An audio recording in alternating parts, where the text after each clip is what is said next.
Hello Aparna and hello ভাইয়ারা, সবাই কেমন আছো? আজকে আবার আমি চলে আসলাম বারো প্যাচেল উইথ অননার এপিসোড নাম্বার 117, 117তম এপিসোড নিয়ে। দেখে বুঝতে পারছো সেম জায়গায় বসে আছি আমি, বিকজ আমি ভাবলাম ইন কেস আমার শরীরটা খারাপ লাগে, সো আমি আরেকটা গল্প শ্যুট করে রাখি। সো এখন যে গল্পটা তোমাদের সাথে শেয়ার করতে যাচ্ছি, এটা ঠিক ট্রু ক্রাইম বেস স্টোরি না, এটা হচ্ছে বিউটি অবসেশন গন রং, এরকম টাইপের একটা সিচুয়েশন।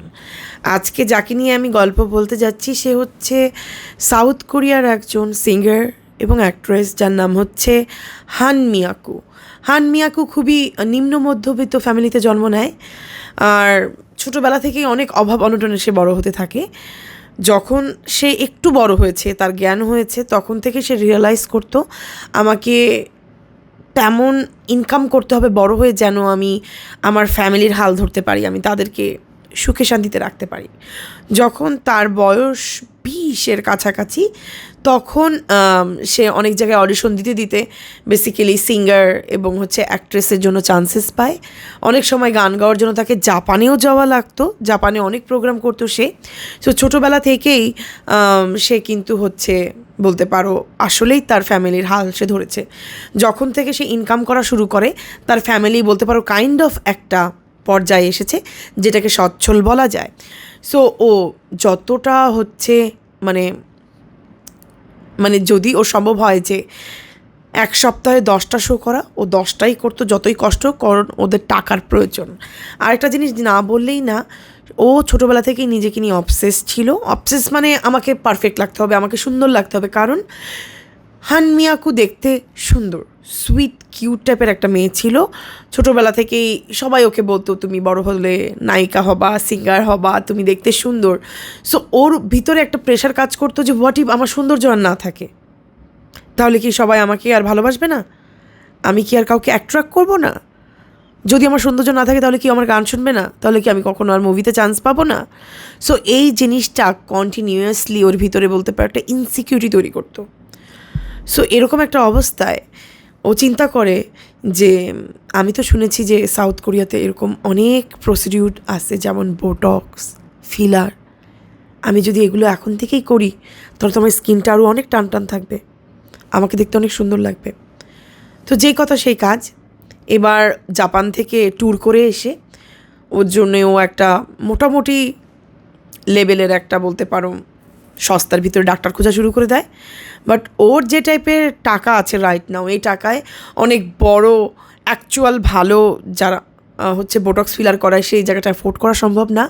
সো ব্ল্যাক মার্কেটের ভিতরে ও খুঁজতে থাকে যে কিছু ডাক্তার আছে যে, যেমন ধরো ব্ল্যাক মার্কেটের ডাক্তার বলতে কোরিয়াতে যেটা বোঝায় যে এসব ডাক্তাররা কাজ জানে, বাট ওনাদের কাছে ওরকম সার্টিফিকেট নাই, অনেকে পড়তে পড়তে ছেড়ে দিছে, বাট সে ডাক্তারি জিনিস জানে।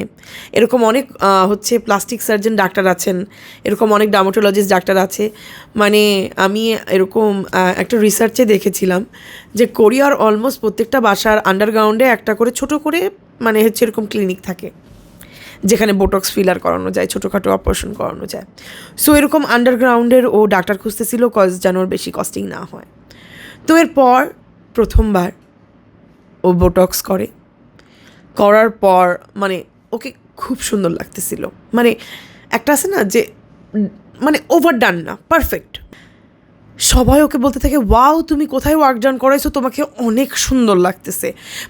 ওর সৌন্দর্য আরও ইনহ্যান্স করছে এতটাই, ও যেখানে যায় সেই বলে আমাকে ঠিকানাটা দিও, আমিও করাবো। সো এটা তো শুনতে শুনতে হান মিয়াকু আরও কনফিডেন্স বাড়তে থাকে, আর ও নিজেকে আরও সুন্দর ভাবতে থাকে, কজ আশপাশের মানুষ বলতেছে এবং ও আয়নায় দেখতেছে অ্যাকচুয়ালি তাকে খুব সুন্দর লাগতেছে। হান মিয়াকুর বয়স 25 থেকে 26-এ গড়াচ্ছে। তখনও চিন্তা করতে থাকে কীভাবে আমার ইউথটাকে আরও আমি ক্যাপচার করে রাখবো। সো এখনও রেগুলার এই প্রসিজার করা শুরু করে দিছে। যখনই এখন ইনকাম করে এই টাকাটা ফ্যামিলির জন্য খরচ না করে নিজের জন্য রেখে দেয় যে আমাকে বোটক্স ফিলার করতে হবে। সো এমনিতেই তো বোটক্স ফিলার ভালোই আমি শুনেছি পেনফুল, একটু ডেঞ্জারাস, কজ ইঞ্জেকশন মুখের মধ্যে ঢুকানো হয়, অনেক ব্যথা লাগে। আর তার ভিতরে যদি এটা গ্রেট কোয়ালিটির না হয়, আমি এরকম অনেক বিউটি ব্লগারকে দেখেছি এবং শুনেছি যে তারা বলেছে যথেষ্ট পেইনফুল। অনেকে আই লাভ ইউ সারাইকে মনে হয় চিনো, ও ঠোঁটে ফিলার করেছিল। সো ও বলছিল যে ওর হাজব্যান্ড ওকে কখনো লিপ কিস করতে পারে না, কজ ও সবসময় বলে এখানে একটা দলা নাকি নড়াচড়া করতেছে। সো অনেক বছর ধরে এরকম থাকতো, মানে ও টিপ দিলে নাকি এটা এরকম সরে সরে আসতো। তো এরপর ওর হাজব্যান্ড ওকে বলে যে তোমার এটা বের করতে হবে। তো তারপর ওকে এখান থেকে একটা বড় ফুটা করে তারপর টিপ দিয়ে এটাকে এখান থেকে এরকম করে বের করা হয়। যাই হোক, এখন সারাই বোটক্স করা না মনে হয়, আমি যতদূর জানি ও মনে হয় সব বের করে ফেলছে, কজ ও বলছিল যে এটা পেনফুলও ছিল আর ওর হাজব্যান্ড ওকে কিস করলে ফিলও করতে পারতো না। কি ভয়ানক একটা অবস্থা। সো যখন তুমি অ্যাকচুয়ালি ভালো মানের করতেছো সেখানেও এরকম সমস্যা আছে। যখন তুমি একটু লো কোয়ালিটির ইউজ করতেছো অবভিয়াসলি সেটা পারফেক্ট হবে না। সো রেগুলার লো কোয়ালিটির প্রোডাক্ট ভিতরে ইনজেক্ট করেই যাচ্ছে। যখন ওর বয়স 26 থেকে 30-এর দিকে চলে আসছে, অলরেডি ওর মুখটা একটু চেঞ্জ হওয়া শুরু করে দিছে, কাইন্ড অফ ডিফর্মেটিভ। মানে আমি তোমাদেরকে তো বিফোর অ্যান্ড আফটার ছবি দেখাবোই মিয়াকুর, তোমরা দেখলেই বুঝতে পারবে যে আগে একটা সময় ছিল যে বোটক্সটা করার পরে ওকে সুন্দর লাগতো, ওকে ইউথফুল লাগতো। মানে এখনও ইউথফুল ওকে লাগছে, বাট দেখলেই বোঝা যায় যে সার্জারি করা অর কিছু একটা তো তুমি করাইছো তোমার মুখে এরকম কেন। তো অলরেডি সবাই বলা শুরু করে দেয় তুমি মনে হয় এখন একটু বেশি করতেছো।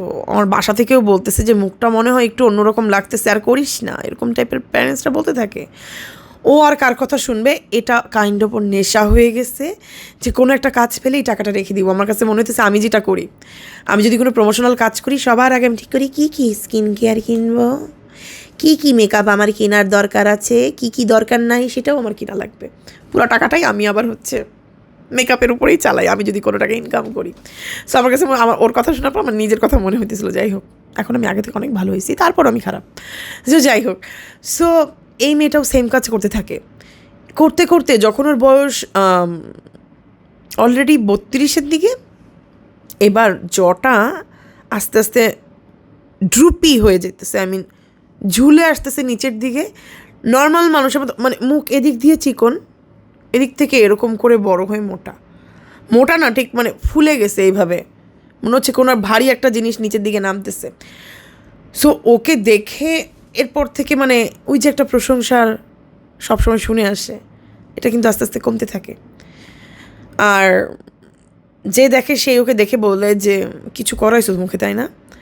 আর এই জিনিসটাই শুনতে সে পছন্দ করতো, যে মানে মানুষ রেকগনাইজ করতে পারতেছে যে আমি কিছু করাচ্ছি। তো যেটা হয় এরকম করে ও মানে একেবারে তীব্র থেকে তীব্রতর পর্যায়ে যাওয়া শুরু করে বোটক্স ফিলার লাগানোর। মানে এখন পারলে মাসে একবার সে বোটক্স করায়, অন্যরকম কোনো প্রসিডিউর করায়, কিছু একটা করায় মুখে। এরপর ফ্যামিলি থেকে এবার চাপ দিতে থাকে যে টু মাচ হয়ে যাচ্ছে, তুমি কিন্তু এগুলো তোমার বন্ধ করতে হবে। ওর কাছে মনে হতে থাকে যে ওর ভালো লাগা অথবা নিজের জন্য খরচ করাটা মনে হয় বাবা আমার পছন্দ হচ্ছে না। ওর বাবা মা মনে চায় যে ওর বাবা আমার পিছনে ও টাকাগুলো খরচ করুক, কারো কথা তো শুনেই না। দিনকে দিন ও আরও বেশি বোটক্স ফিলার লাগাতে থাকে, ইনজেক্ট করতে থাকে মুখের ভিতরে। এরপর মিয়াকো যেটা বলতে থাকে যে ও নাকি ওর ব্রেনের ভিতরে শুনতে পায় যে ওকে বলে যে তুই থামবি না, তোকে বোটক্স ফিলার করতে হবে, যা টাকা ইনকাম করিস সব নিজের জন্য খরচ করতে হবে। সো এরকম একটা সিচুয়েশনে এরপর ওকে ডক্টর দেখানো হয়, কজ ওর বাবা মা ভাবে যে মেবি ও মেন্টাল অবস্থা ভালো না। এরপর ডক্টর ওকে ডায়াগনোস করে স্কিজোফ্রেনিয়া রোগে। সো হয়তো বা সেই কারণে ও ব্রেনের ভিতরে মানুষের কথা শুনতে পায়। এটা কিন্তু স্কিজোফ্রেনিয়া রোগের একটি লক্ষণ, যে মানুষের কথা শুনতে পায়, মানুষকে প্রচণ্ড সন্দেহ করা, এরকম টাইপস। সো এরপর যখন মুখটা আরও সোয়েলিং হয়ে গেছে, আর যেটা না বললেই না, কোরিয়াতে কিন্তু এই জিনিসটা প্রচণ্ড বিউটিফিকেশনে দিয়ে মানুষকে জাজ করা হয় অনেক বেশি। সো যখন ওর বিউটিটাকে অনেক হারাচ্ছে, যে ভয়টা ওর আগেই ছিল, একে তো ওর মুখটা সোয়েলিং হয়ে আসছে, এর ভিতরে মেন্টালিও স্টেবল না, ওর স্কিজোফ্রেনিয়া রোগ ধরা পড়েছে। এরকম একটা অবস্থায় মানে ওর কাজ পাওয়াটাও অনেক টাফ হয়ে যাচ্ছিল।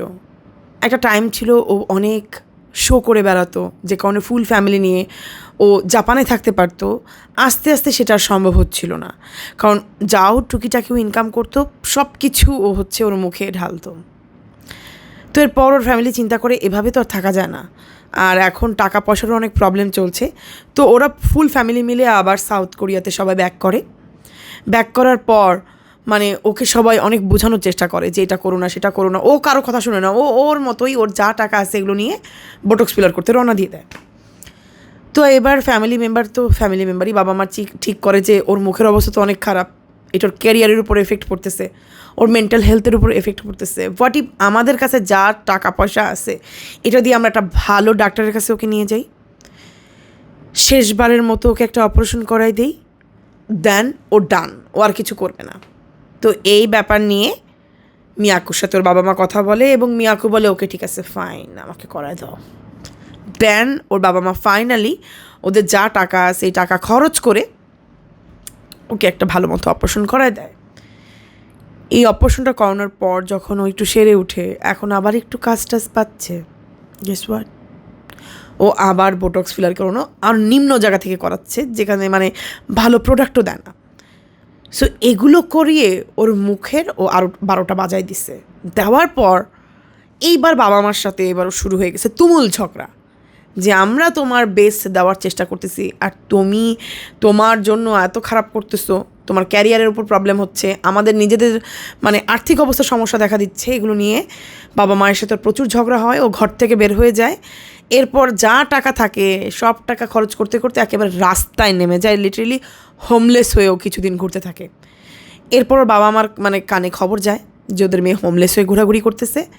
দেন এবার ওরা ওর মেয়েকে ধরে নিয়ে আসছে, এনে বাসায় আটকে রেখে দিছে, মানে এবার ওকে তালা বন্ধ করে রেখে দিছে ঘর থেকে, ও যেন বেরোতে না পারে, যে বেরোলেই তো এই মেয়ে বোটক্স ফিলার করে, কী একটা জ্বালা। যেদিন থেকে মিয়াকুর বাবা মা মিয়াকুকে আটক করলো, এরপর থেকে ফাইনালি তার বোটক্স ফিলার করা বন্ধ হয়ে গেল। এরপর থেকে আর সে কখনোই বোটক্স ফিলার করতে যেতে পারেনি। এখন সে ঘরে কি করে, ঘরে বিভিন্ন টাইপের রূপচর্চা করে, ক্রিম মাখে, এগুলো করে করে সে তার স্কিনটাকে সুন্দর রাখার চেষ্টা করতেছে। সো একদিন যে ময়শ্চারাইজার রেগুলার মাখে সেটা মাখতেছে আর চিন্তা করতেছে এটা মাখলে আমার মুখটা স্মুথ হয়, এটা অ্যান্টি এজিংয়ের কাজ করে, এটা মুখটাকে টান টান বানায়। আমি যদি এই ক্রিমটা ইনজেকশন দিয়ে ভিতরে ঢুকাই তাহলে তো মুখের ভিতরে আরও ঢুকে গেল, তাই না? তাহলে তো এটা আরও ভালো তাড়াতাড়ি কাজ করবে। সো যেই কথা সেই কাজ, ইনজেকশন দিয়ে নিজের মুখের ভিতরে ও ক্রিম ভরছে। আমি জানি না ও কীভাবে ছিল আর মানে কীভাবে বেঁচে ছিল, সুস্থ ছিল। দেন ওর কাছে মনে থাকে মুখটা আরও টান টান হয়েছে, আরও সুন্দর লাগতেছে, গেল। এরপর কোলাজিন তো খায় মানুষ, এবার ঠিক করলো যে কোলাজিনও মুখের ভিতর ঢুকাবো। কদিন কোলাজিন ঢুকায় ঢুকায় চললো। এরপর চিন্তা করলো মানুষ তো বুব জব করে, অনেক টাইপের ইমপ্ল্যান্টেশন করে, সিলিকন ইউজ করে। কোথা থেকে সিলিকন সে জোগাড় করছে আমি জানি না, মনে হয় মাঝে মাঝে ওকে বাইরে বেরোতে দিত, হু নোজ। সিলিকন জোগাড় করে এবং সিলিকনগুলোকে লিকুইড করে সামহাও সে তার মুখে ইনজেক্ট করা শুরু করে দেয়। যখন মনে হয় ওর কাছে আর কোনো টাকা পয়সা বেঁচে ছিল না, আর হয়তো বা ও ঘর থেকে আর বেরোতেই পারতো না, এরপর ও সয়াবিন তেল মুখের ভিতরে ইনজেক্ট করা শুরু করে দেয়, যে ভিতরে তেল গেলে আমার মুখটা এরকম টসটসা লাগবে, সুন্দর লাগবে। তো আর তেল দিয়ে কয়দিন, এমন কিছু দরকার যেটা পারফেক্ট ওকে সলিউশন দিবে। গেস হোয়াট, ও পারফেক্ট সলিউশন কিসে পাইছে? সিমেন্ট। ঘর বাড়ির দেয়ালের সিমেন্ট লিকুইড করে মুখে ইনজেক্ট করা শুরু করে দেয়। ও মাই গড। এরপর আস্তে আস্তে এবার এতদিন ধরে যা যা ও উল্টাপাল্টা কাজ করেছে সেগুলোর ফল পাওয়া শুরু করে দেয়। মুখ প্রচণ্ড ব্যথা হতে থাকে, এতটাই ব্যথা যে ঘুমাতে পারে না, মানে ও হচ্ছে কিচ্ছু করতে পারতেছে না, মুখটা টাচ করতে পারতেছে না, মুখটা ইনফ্ল্যামেশন হয়ে গেছে, মুখটা আস্তে আস্তে ফুলা শুরু করে দিছে। আর শেষমেশ মুখটার কি পর্যায় হয় আমি পাশ দিয়ে তোমাদেরকে পিকচার দিব, যে ওকে দেখে আর পৃথিবীর কেউই রিকগনাইজ করতে পারে না ওহান মিয়াকু, মানে যখন ও আর পারতেছিল না, এবার ও হসপিটালে যায়, যে ডাক্তারদের কাছে হেল্প চায়, যে প্লিজ আমাকে হেল্প করেন। ওর এরকম বিভৎস অবস্থা দেখে মানে অনেক ডাক্তার ওকে জাস্ট বের করে দেয়, যে তোমার চিকিৎসাও আমরা করবো না, বিকজ তোমার চিকিৎসা করতে যে ইনকেস তোমার কিছু হয়ে যায় তখন আমাদের নাম নষ্ট হবে, আর আমরা তোমার নাম আমাদের হাসপাতালের সাথে জড়াবো না। লিটারালি ওকে বের করে দিছে। ইভেন ওকে দেখলে বাচ্চারা ভয় পেত রাস্তায়, ও ভয়ানক অবস্থা করছে নিজের মুখের। প্রতিবেশীরা ওকে নিয়ে প্রচণ্ড হাসাহাসি করতো, এবং মানুষ ওকে ফ্যান লেডি বলে ডাকতো। Fan lady, I mean table fan. Table ফ্যানের ফ্যানটা অনেক বড় হয় আর নিচের স্ট্যান্ডটা অনেক চিকন হয়, সো ওর বডি অনেক চিকন, মুখটা এত বড়, তাই ওকে সবাই টেবিল ফ্যান লেডি বলে ডাকতো। সো এরকম একটা সিচুয়েশনে ফাইনালি একটা ডক্টর ওকে চিকিৎসা দিতে রাজি হয়। দেন ওকে বলে যে আপনি বেঁচে আছেন এই কত, আপনাদের তো মরে যাওয়ার কথা এতদিন, আপনার তো এগুলো চোখের ভিতরে ঢুকে যাওয়ার কথা, চোখে ঢুকিনি কীভাবে, আপনার তো অন্ধ হয়ে যাওয়ার কথা। সো তারপর ওকে অনেক বড় একটা সার্জারি করানো হয়। সার্জারি করার পর ওর মুখ থেকে অলমোস্ট 3 থেকে 4 পাউন্ড গাং বেরোইছে। ক্রিম, সিলিকন, সয়াবিন তেল এবং সিমেন্ট, একটা মুখের ভিতরে 2 কেজি জিনিস ঢুকেছে। তার মানে বুঝতেছো মুখটা কেন এত বড় ফুলবে না? সো এগুলো যখন বের করছে দেখে যে ভিতরে টিস্যুগুলোও নষ্ট হয়ে গেছে, যেগুলো রিপেয়ার করার মতো অবস্থা না। সো অপারেশন সাকসেসফুল হওয়ার পর আমি পাশ দিয়ে পিকচার দিব, এরপর ওর ফাইনাল লুক এটা হয়। ওর চোখের চামড়াগুলোও সব নষ্ট হয়ে গেছে, এরপর থেকে ও চোখ কখনো ব্লিঙ্ক করতে পারতো না, অতটুকু চামড়াও বাঁচে নাই। মানে কোনো মতে ওকে জোড়া তালি লাগানোর জন্য এমনভাবে লাগাইছে যে ওর চোখ আর ও এভাবে বুঝতে পারতো না, ও তাকিয়ে ঘুমাতো। সো চোখ এক্সট্রিমলি ড্রাই হয়ে যেত, প্রচণ্ড ব্যথা করতো। তো ওকে অনেক এক্সপেন্সিভ আই ড্রপ ব্যবহার করতে হতো চোখটাকে লুব্রিকেট করার জন্য। আর সবচেয়ে বড় বিষয় হচ্ছে, আর সবচেয়ে দুঃখের বিষয় হচ্ছে, যে এই সৌন্দর্য, যে ইউথ ধরে রাখার জন্য যেই ও জবটা করে, সেটা সারা জীবন পাওয়ার জন্য এই কাজটা করে, এখন ওর চেহারা এতটাই বিকৃত হয়েছে, ওকে কেউ কাজ দিতে পর্যন্ত চায় না। বিকজ এরকম একটা মানুষকে কেউ রিপ্রেজেন্ট করতে চায় না, অন্য মানুষরা ভয় পায়, ওর সামনে আনকমফোর্টেবল ফিল করে। তো শেষমেশ বাদাম ছোলার কারখানাতে চাকরি পায়। সারাদিন ধরে ওর কাজ হচ্ছে পিনাটস ছিলা, যেটাতে মাসে মাত্র 16,000 টাকা পাবে। মিয়াকুর বয়স হচ্ছে 57 বছর, তখন সে মারা যায়। তারপর আমি বলবো যে 57 বছর যে বেঁচেছে, এটাই আমার কাছে অনেক মনে হয়েছে। অনেক মানুষ সুস্থ থাকা অবস্থা এতদিন হায়াত পায় না। সো মানে এখানে না মিয়াকুকে দোষ দেওয়ার সাথে সাথে আমি ওয়ার্ল্ডের বিউটি স্ট্যান্ডার্ডটাকেও দোষ দিতে পারি। তো আমাদের বোঝা উচিত, যতদিন পর্যন্ত আমরা সুস্থ আছি, মেন্টালি হেলদি আছি, আল্লাহর কাছে শুকর আলহামদুলিল্লাহ জানানোর। কারণ অনেক মানুষই লাইফে ডিসেবল হয়ে জন্মগ্রহণ করে, অথবা বিভিন্ন অ্যাক্সিডেন্টে পড়ে হাত পা হারিয়ে ফেলে, যারা নর্মাল লাইফটা লিড করার জন্যে সারা জীবন আল্লাহর কাছে প্রার্থনা করতে থাকে। এখান থেকে আমাদের অনেক কিছুই শেখার আছে, যে কোনো কিছুই অতিরিক্ত ভালো না, এবং নিজেকে প্রথমে ভালোবাসতে শেখা উচিত। তুমি নিজেকে না ভালোবাসতে শিখলে কাউকেই ভালোবাসতে পারবে না। নিজেকে ভালোবাসা মানে নিজেকে হেলদি বানানো, এটা আমার নিজেকেও বলা উচিত। তাই শুনছি, শোনুন না, তোকে হেলদি খেতে হবে। তো যাই হোক, এই ছিল আজকের গল্প। হোপফুলি আজকের গল্প থেকে তোমরা কিছু হলেও শিখতে পেরেছো। সো আজকে আমি বিদায় নিচ্ছি, আবার চলে আসবো কোনো একদিন, আই মিন যে ভিডিওটা দেখছো এখন তার পরের দিন। টিল দেন, আল্লাহ হাফিজ, take care, good night, happy রমাদান।